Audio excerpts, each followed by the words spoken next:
Bueno, muy bien, y estamos en diálogo con la doctora Mercedes Iberó y es un gusto y gracias por recibirnos, atendernos este ratito para charlar de fundamentalmente las cuestiones que tienen que ver con esta pandemia que estamos atravesando, doctora. Hola, ¿qué tal? ¿Cómo están?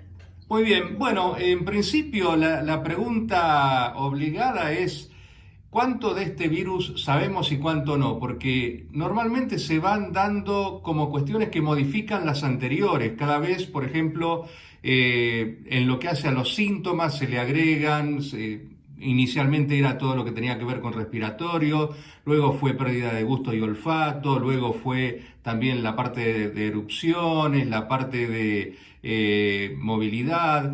¿Cuánto vamos aprendiendo de este virus? Y a medida que pasa van surgiendo cosas nuevas y bueno, seguiremos aprendiendo. Por supuesto que es un virus muy nuevo y cada vez van apareciendo cosas que quizás en Europa o en los primeros casos que hubo en China no aparecieron y bueno, que se van sumando a todo y vamos atrás del virus porque es nuevo.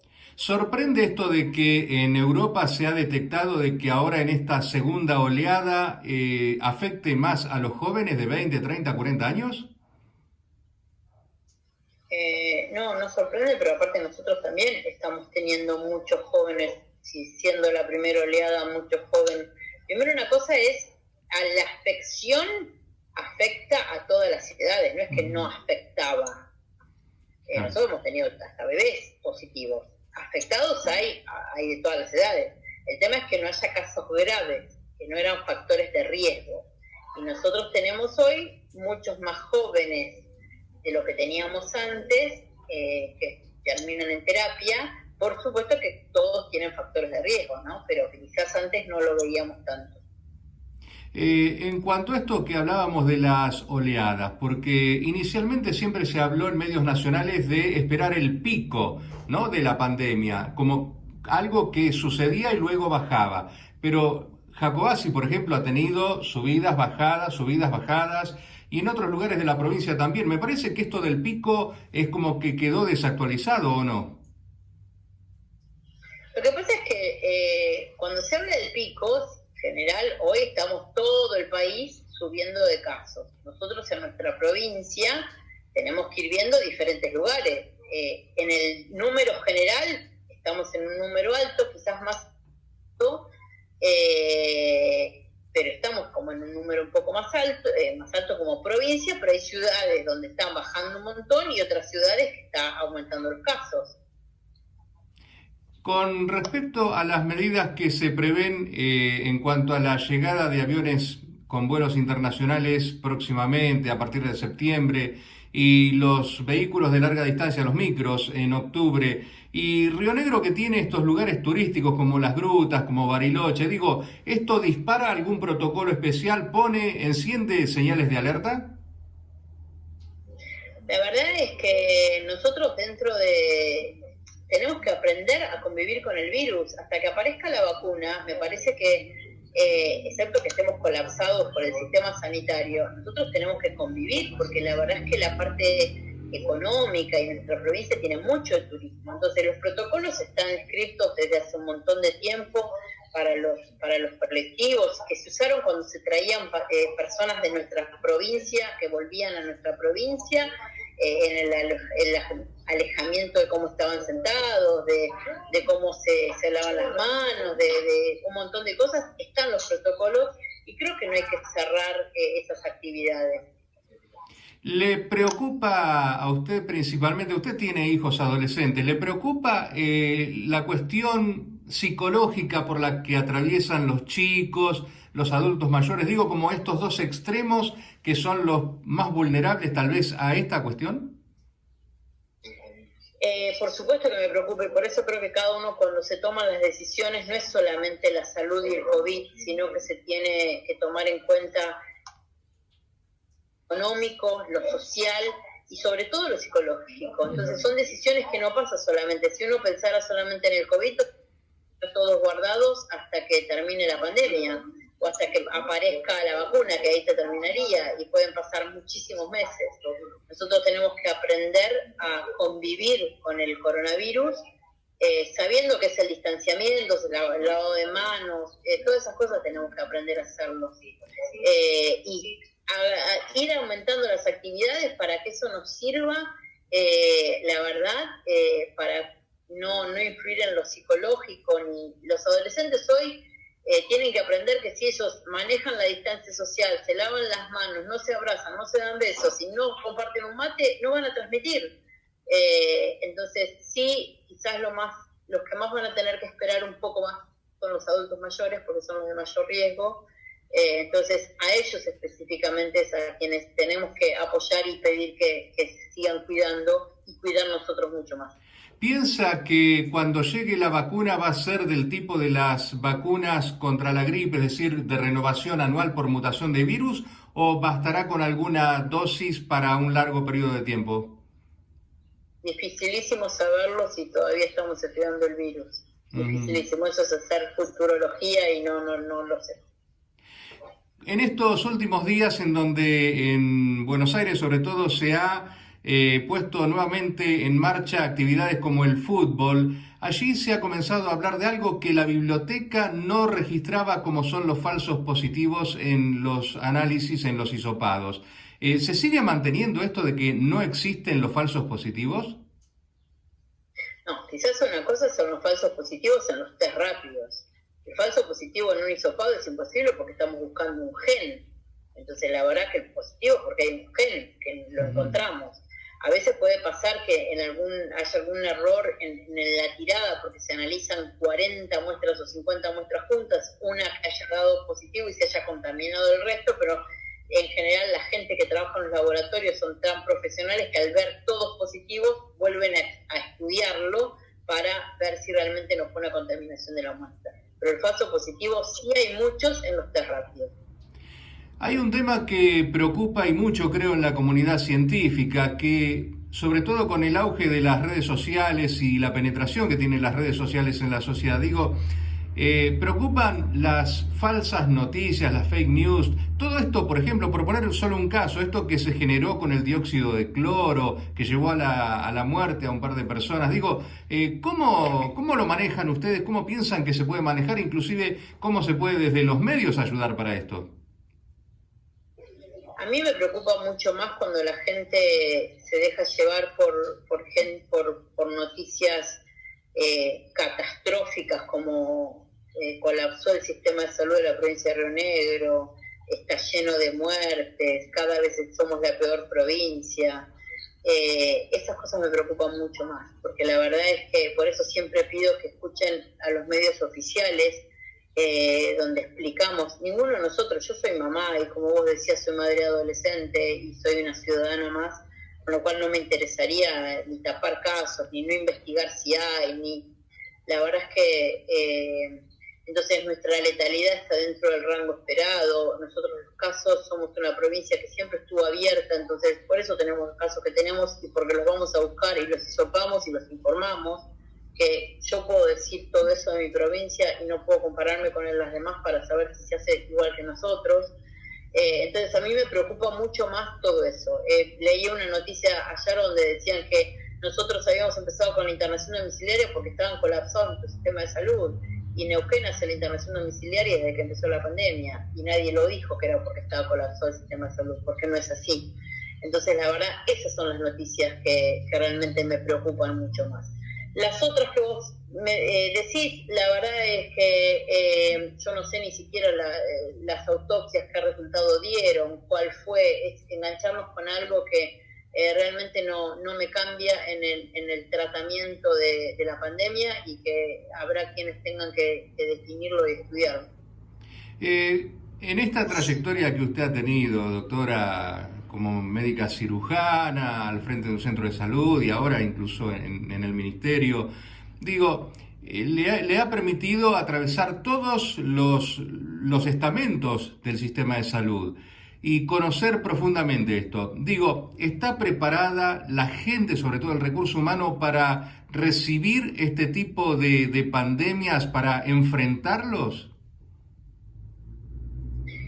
los 6 meses que llevamos de pandemia demostró que tenemos un sistema de salud que es capaz de recibir una pandemia, de sobrellevarla y de salir brillantemente airosa y trabajando. Tenemos un equipo de salud que es para sacarse el sombrero, porque nadie se prepara para trabajar en pandemia, nadie sabe qué va a llegar, y la verdad que la respuesta de los equipos de salud fueron maravillosas y siguen siendo, ¿no?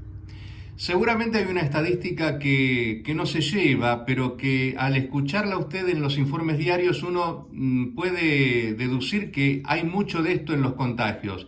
Me refiero a la cantidad de gente que se contagia en reuniones sociales, en asados o en cualquier otro tipo de encuentros. ¿Usted considera que mucha de esta cantidad de gente que se ha contagiado, sin quererlo por supuesto, pero digo, es producto de este tema de los encuentros? Yo te puedo asegurar que más del 70% es por reuniones sociales, por compartir un mate, por abrazarse, darse besos, porque si a nosotros nos tosen enfrente seguramente nos corremos pensando que tiene COVID. Pero si estamos con una persona enfrente que es un familiar que vive a 3 cuadras y simplemente le doy la cabeza y no nos lo dijo, lo voy a ir a abrazar, le voy a dar un beso y me voy a poner a tomar mate. ¿Por qué se cambió en el orden nacional? Y bueno, Río Negro de alguna forma está allí también inserta en esto. ¿Por qué se cambia esto de que a los 10 días la persona se le da el alta sin hacerle un hisopado de negativización?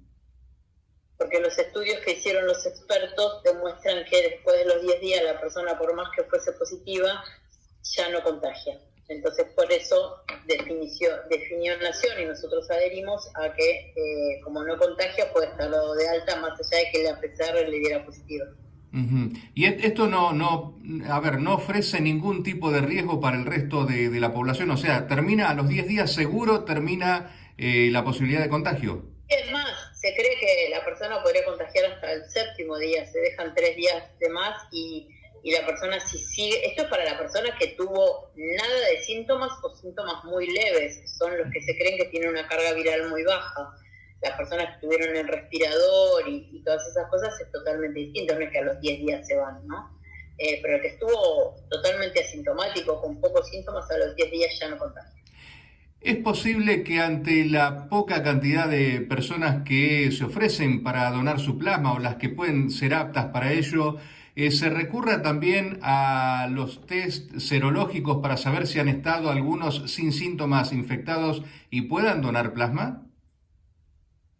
No, los test serológicos no tienen especificidad ni buena sensibilidad, así que los que se hacen se llama el test de ELISA, que es un estudio serio de sangre para definir si tienen anticuerpos o no.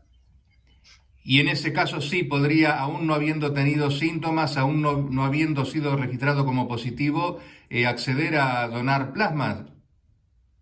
Sí, por supuesto, por supuesto. Uh-huh. Si una persona fue un contacto estrecho y tuvo síntomas y nunca se lo hisopó y nunca se lo tomó como positivo, quiere acercarse para ver si tiene anticuerpos, por supuesto que lo puede hacer.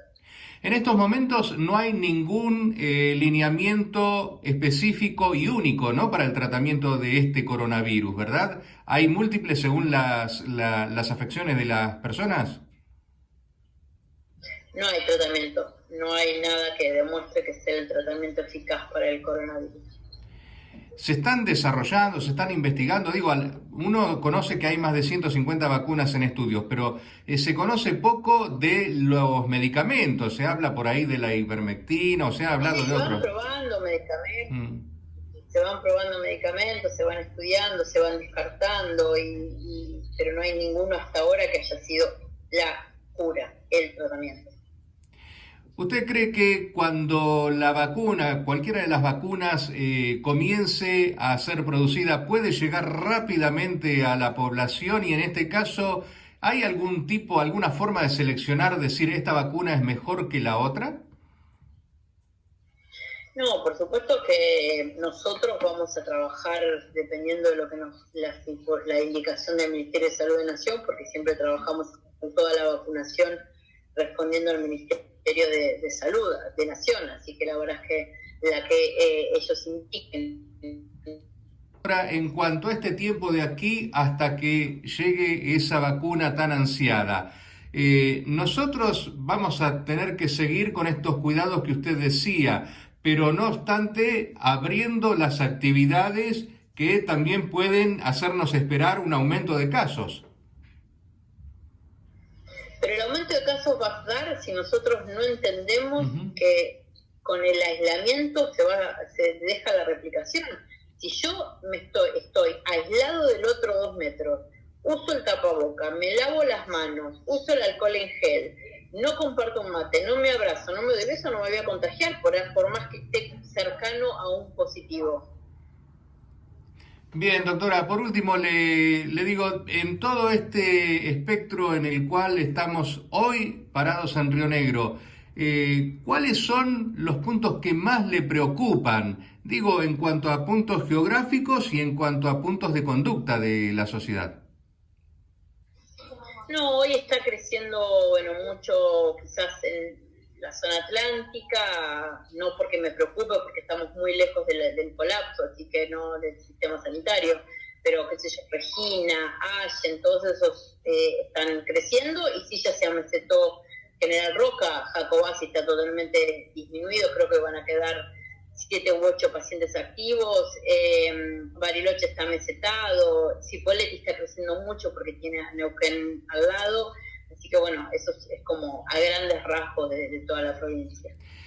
¿Cuánto de estos números de Jacobasi que usted menciona tiene que ver las medidas restrictivas que operan en la localidad y cuánto la conducta social? Todo es la conducta social. Por supuesto que ayuda mucho las medidas restrictivas, pero tiene muchísimo que ver la conducta social de cada uno de nosotros. Bueno, doctora, le agradecemos mucho este contacto con la gente de Jacobasi a través de Jacobasi TV y Jacobasi en Red. Está nuestra página y nuestro canal para disposición de lo que quiera simplemente enunciar en cualquier momento que usted lo disponga. Solamente que sepan que tienen en Jacobasi un equipazo de salud, que si lograron pasar 2 picos y ya estar casi desapareciendo es por el trabajo diario que hacen. Piensen que es un equipo que hace 6 meses que estamos en pandemia, que hace 6 meses que están las 24 horas a disposición, buscando los positivos, buscando los contactos estrechos, explicando, a veces peleándose con los que se niegan a hablar del coronavirus o de decir que no existe. Si a veces nos molesta usar el barbijo 15 minutos, imagínense los que lo tienen 24 horas puestos con un camisolín, con guantes, con un montón de cosas. No es fácil de ser parte del equipo de salud. Son personas que hace 6 meses que podrían, si querían, haber presentado certificados y no presentarse a trabajar, y sin embargo enfrentan el coronavirus y bajan por segunda vez en esa ciudad todo este pico que hubo por segunda vez. Así que la verdad que aplauso para el equipo de salud de Jacobasi. Gracias, doctora, por este contacto con nosotros. Gracias.